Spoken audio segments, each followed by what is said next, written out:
नमस्कार,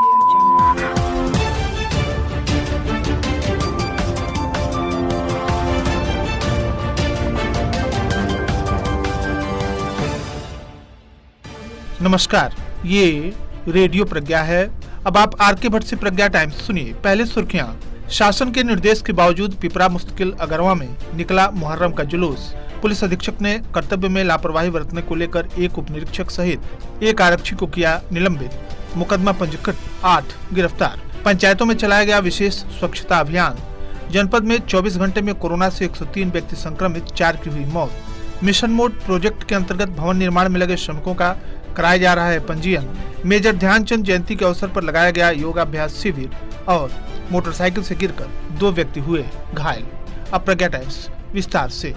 कोविड-19 संक्रमण के दृष्टिगत शासन के द्वारा सभी प्रकार के जुलूस निकालने सहित भीड़ एकत्रित करने पर प्रतिबंध लगाया गया है, जिसके अनुपालन के लिए पुलिस अधीक्षक विनोद कुमार मिश्र के द्वारा पहले से ही निर्देश जारी किए गए थे एवं विभिन्न थानों तथा चौकियों पर पीस कमेटियों की बैठक कर इसका अनुपालन सुनिश्चित कराया गया था। परंतु शनिवार को सेवरही थाना क्षेत्र के पिपरा घाट चौकी के क्षेत्र के अंतर्गत पिपरा मुस्तकिल अगरवा में उत्साही युवकों के द्वारा जुलूस निकाला गया एवं स्थानीय स्कूल के समीप अपने कला का भी प्रदर्शन किया गया। साथ ही इसके चित्र को सोशल मीडिया पर वायरल किया गया। वायरल चित्र को संज्ञान में लेते हुए पुलिस अधीक्षक विनोद कुमार मिश्र के द्वारा लॉकडाउन संबंधी निर्देशों का पालन नहीं किए जाने के संबंध में अभियोग पंजीकृत कर दोषियों के विरुद्ध वैधानिक कार्रवाई किए जाने के निर्देश दिए गए। उक्त प्रकरण में 50-60 व्यक्तियों के विरुद्ध मुकदमा पंजीकृत करते हुए 8 व्यक्तियों की गिरफ्तारी की गई। साथ ही कर्तव्य में लापरवाही बरतने वाले पुलिसकर्मियों, उप निरीक्षक सजनू यादव तथा आरक्षी वीरेंद्र खरवार को तत्काल प्रभाव से निलंबित कर दिया गया है। मुख्यमंत्री उत्तर प्रदेश योगी आदित्यनाथ द्वारा निर्देशित किया गया है कि शनिवार एवं रविवार को संपूर्ण प्रदेश में लॉकडाउन का कड़ाई से अनुपालन कराया जाए। साथ ही सभी नगर पालिका तथा नगर पंचायतों सहित ग्राम पंचायत स्तर पर विशेष स्वच्छता अभियान के द्वारा साफ सफाई, सैनिटाइजेशन, फॉगिंग अवश्य रूप से कराया जाए, जिससे कोरोना संक्रमण सहित संचारी रोगों से भी निजात पाया जा सके। इसी के अनुपालन में जनपद के विभिन्न ग्राम पंचायतों में विशेष सफाई अभियान चलाया गया। जिला पंचायत राज अधिकारी राघवेंद्र कुमार द्विवेदी ने बताया कि माननीय मुख्यमंत्री जी द्वारा प्रत्येक शनिवार और रविवार को एक विशेष साफ सफाई अभियान चलाए जाने का निर्देश दिया गया है, जिसके क्रम में विगत 2 महीनों से प्रत्येक शनिवार और रविवार को विशेष साफ सफाई अभियान के तहत सभी ग्राम पंचायतों में झाड़ी की कटाई, साफ सफाई, नाली की सफाई, छिड़काव, एंटी लार्वा छिड़काव और जो जल जमाव वाले स्थान है वहाँ पे जो है एंटी लार्वा का छिड़काव कराया जा रहा है तथा गाँव को जो है साफ सुथरा बनाए जाने का प्रयास किया जा रहा है। धन्यवाद। आने वाले समय में भी यह अभियान जारी रहेगा। रेडियो प्रज्ञा से बातचीत करते हुए जिला पंचायत राज अधिकारी श्री द्विवेदी ने बताया, जनपद में शनिवार को 24 घंटे में कोरोना से 103 व्यक्ति संक्रमित पाए गए तथा 4 की मौत हो गई। 1688 संदिग्ध व्यक्तियों की कोरोना रिपोर्ट प्राप्त हुई, जिसमें से 1585 व्यक्तियों की रिपोर्ट नेगेटिव तथा 103 की पॉजिटिव आई। इस प्रकार कुल संक्रमित मरीजों की संख्या बढ़कर 2911 हो गई। वहीं पिछले 24 घंटे में जनपद में कोरोना से संक्रमित 4 व्यक्तियों की मृत्यु हो गई।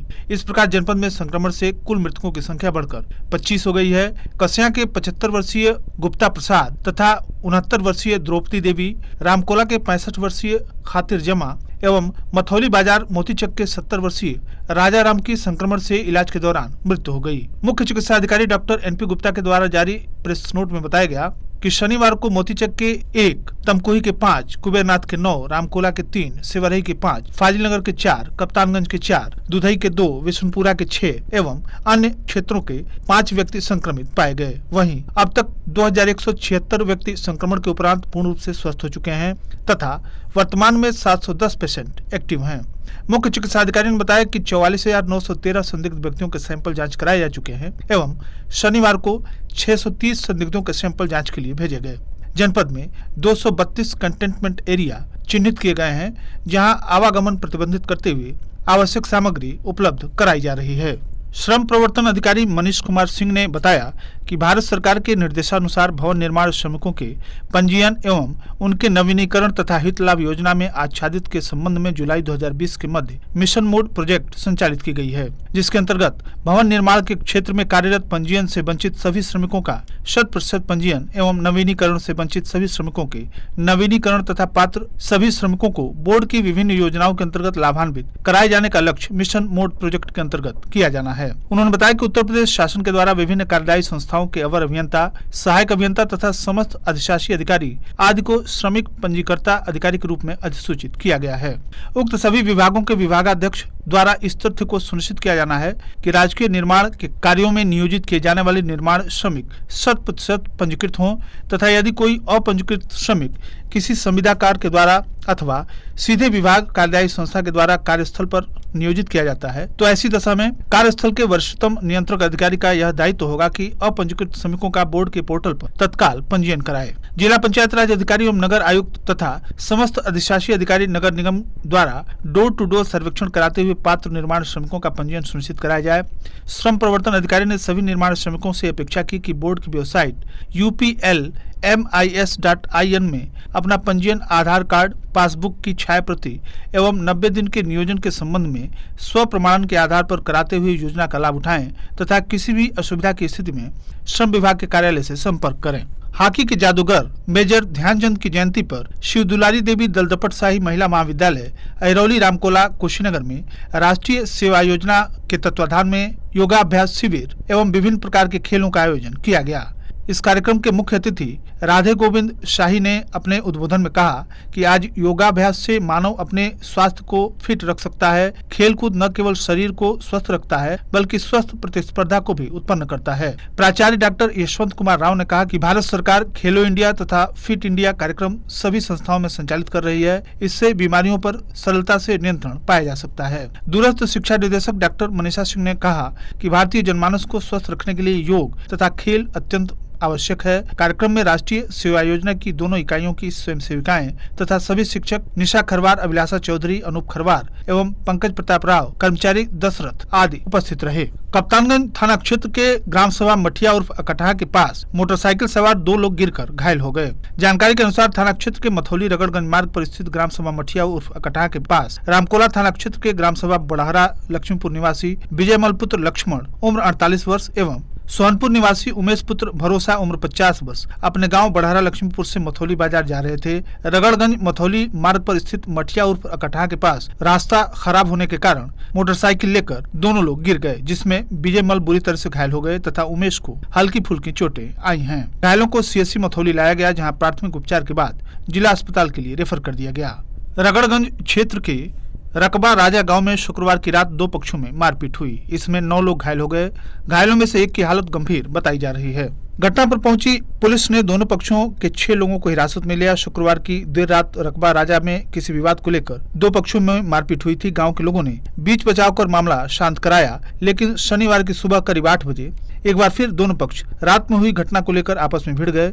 मारपीट के दौरान दोनों पक्षों से ईंट पत्थर चले, इससे वहां अफरा तफरी का माहौल बन गया। मारपीट की सूचना पेटरवा पुलिस तथा डायल 112 को मिली तो एसओ फोर्स लेकर मौके पर पहुंचे। इस मारपीट में अनिल उम्र 30 वर्ष, रामआशीष उम्र 51 वर्ष, इंद्रजीत उम्र 40 वर्ष, रामनाथ उम्र 35 वर्ष, मुकेश उम्र 27 वर्ष, जयप्रकाश उम्र 40 वर्ष, हरेंद्र उम्र 40 वर्ष, अनिल कुशवाहा उम्र 36 वर्ष एवं उपेंद्र उम्र 25 वर्ष घायल हो गए हैं। घायलों में उपेंद्र की हालत गंभीर बनी हुई है। इनका इलाज जिला अस्पताल में चल रहा है।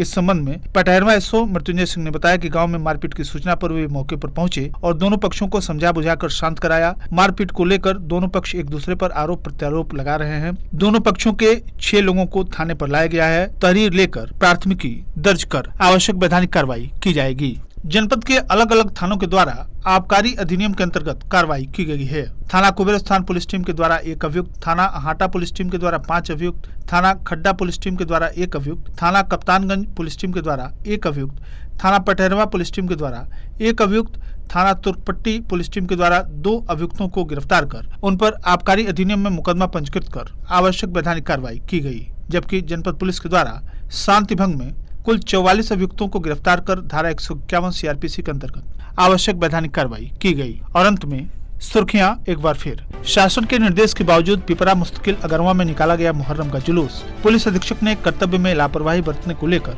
1 उप निरीक्षक सहित 1 आरक्षी को किया निलंबित। मुकदमा पंजीकृत, 8 गिरफ्तार। पंचायतों में चलाया गया विशेष स्वच्छता अभियान। जनपद में 24 घंटे में कोरोना से 103 व्यक्ति संक्रमित, 4 की हुई मौत। मिशन मोड प्रोजेक्ट के अंतर्गत भवन निर्माण में लगे श्रमिकों का कराया जा रहा है पंजीयन।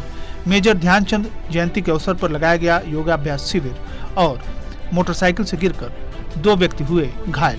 इसी के साथ प्रज्ञा टाइम्स का ये अंक यहीं समाप्त हुआ। नमस्कार।